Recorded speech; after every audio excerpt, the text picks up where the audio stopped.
I came across a powerful story with an eagle I had to share. It shows a crow sitting on the back of an eagle, biting its neck as the eagle flies high in the sky.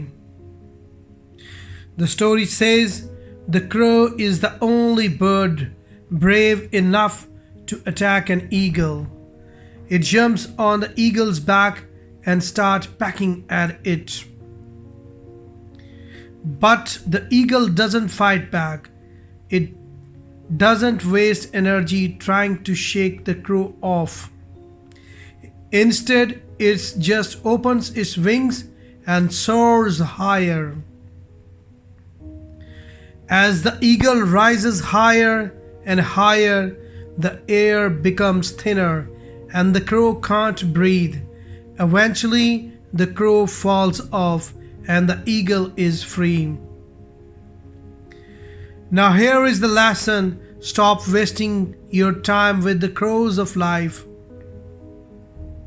The crow represent distractions, critics, annoyances, and problems.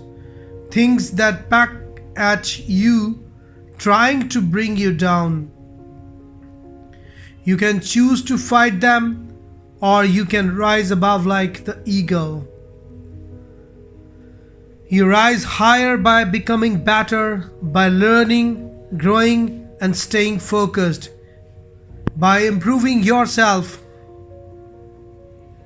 At a higher level, the crows of life can't survive.